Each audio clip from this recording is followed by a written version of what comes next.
nous asseoir. Nous allons prier le Seigneur pour notre premier message de ce jour. Tu vas confier ton cœur à Dieu et tu vas demander à Dieu de te parler, de t'instruire, de t'édifier, de te faire du bien au travers de ce message de ce jour. Au nom de Jésus, prions le Seigneur notre Dieu. Éternel, merci ce matin pour la grâce que tu nous accordes de pouvoir nous rassembler et de pouvoir écouter ta parole. Ta parole qui est une source de bénédiction pour nous. Ta parole qui est une source de restauration pour nous. Ce matin, si tu nous rassembles dans ce lieu, c'est pour que cette parole-là soit comprise et qu'elle puisse nous apporter joie au cœur, bonheur et ce que tu voulais faire au travers d'elle pour nous. Seigneur, tu puisses le faire pour nous. Seigneur, bénis ta parole. Seigneur, que cette parole-là puisse nous faire du bien dans le nom puissant de Jésus-Christ. Père, nous te confions ce temps que nous allons passer dans ta présence à l'écoute de ta parole. Que tout esprit qui ne confesse pas le nom de Christ s'éloigne de ce moment et que ta grâce seulement surabonde au milieu de nous. Dans le nom puissant de Jésus-Christ. Couvre ta parole par ton sang. Couvre-nous par ton sang. Ouvre les écoutes des cieux. Répands ta grâce en abondance. Dans le nom de Jésus-Christ. Amen. Alléluia. Que le nom de Dieu soit béni. Gloire à Jésus-Christ.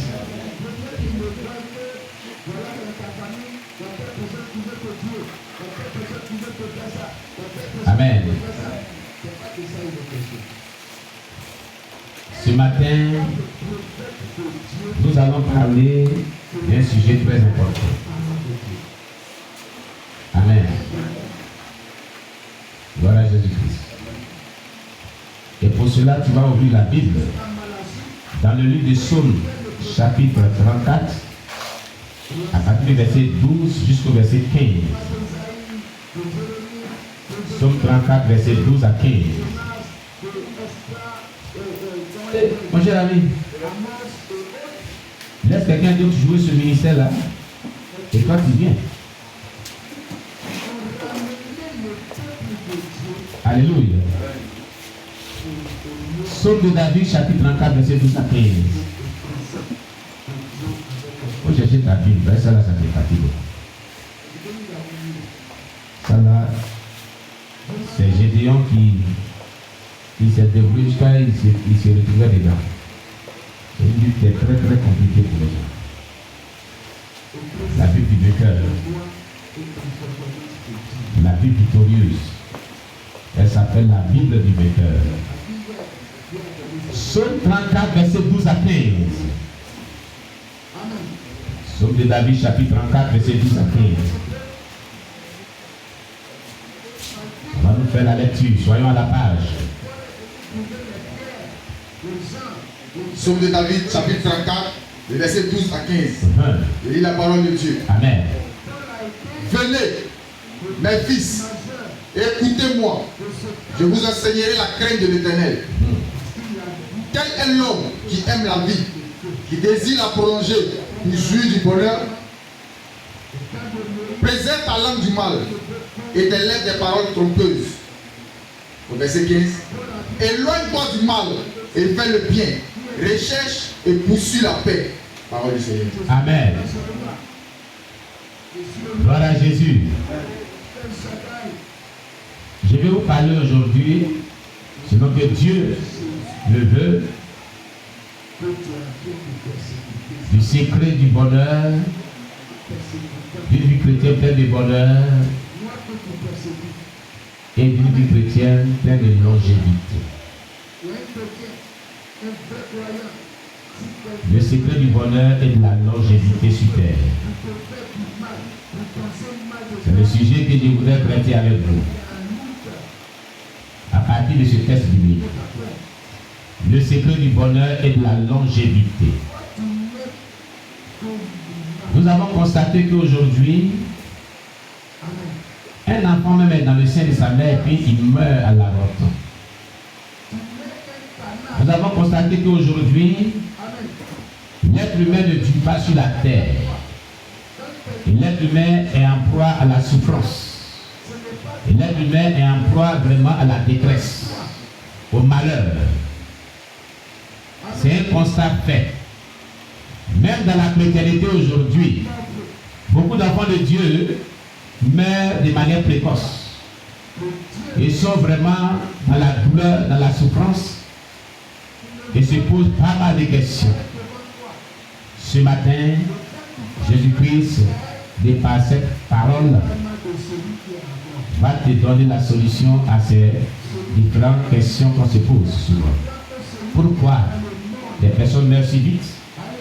Pourquoi des personnes qui sont chrétiennes souffrent-elles comme ça? Amen. La Bible nous dit dans Psaume 34, à partir du verset 12 jusqu'au verset 15. Venez mes fils, écoutez-moi, je vous enseignerai la crainte de l'Éternel. Dieu appelle ses enfants. Il dit, venez mes fils, je vous enseignerai la crainte de l'Éternel. Pourquoi Dieu ne dit pas, venez mes fils, je vais vous bénir? Je vais opérer un miracle pour vous dans ce texte. Pourquoi il ne dit pas, venez, je vais vous donner ce que votre cœur désire dans ce texte? Mais pourquoi Dieu dit, venez mes fils, écoutez-moi, je vous enseignerai la crainte de l'Éternel. C'est parce que la crainte de l'Éternel est la clé, est le secret de tout ce qu'on obtient de Dieu. La crainte de l'Éternel est le secret, est la clé de tout ce qu'on obtient de Dieu. Plusieurs personnes ne craignent pas Dieu, c'est pourquoi elles souffrent. Plusieurs personnes ne craignent pas Dieu, c'est pourquoi l'ennemi a de la victoire sur leur vie. La crainte de Dieu a quitté aujourd'hui le corps de Christ. L'homme vit sa vie chrétienne maintenant sans crainte de l'Éternel. On ne craint même plus Dieu. Écoutez, je vais dire à tous ceux même qui sont en Côte d'Ivoire ici. Ce matin, le Seigneur m'a parlé. Il dit très bientôt, vous allez voir vraiment des signes partout. C'est vrai qu'on prie, on gêne pour que vraiment la guerre s'éloigne. Mais je venais de me laver, je descendais de mon escalier de ma douche. Le Seigneur m'a donné cette révélation. Ça a commencé à me parler. Il dit, très bientôt, tout ce que j'avais dit là, ça va commencer à se réaliser. Après tout. Parce que la crainte de Dieu n'est plus beaucoup dans le cœur des enfants dans ce pays. Le Seigneur me disait qu'il viendra pour nettoyer dans ce pays. Il n'y a plus de crainte de Dieu. Il n'y a plus de crainte de Dieu. Celui-ci se lève, il fait ce qu'il veut dans la chrétienté. Partout dans le monde entier. Ce n'est pas seulement en Côte d'Ivoire. Dans des différentes congrégations, dans des différentes assemblées chrétiennes, la crainte de Dieu a quitté le cœur des gens maintenant. Les gens vivent comme bon les semble. Il n'y a plus quelqu'un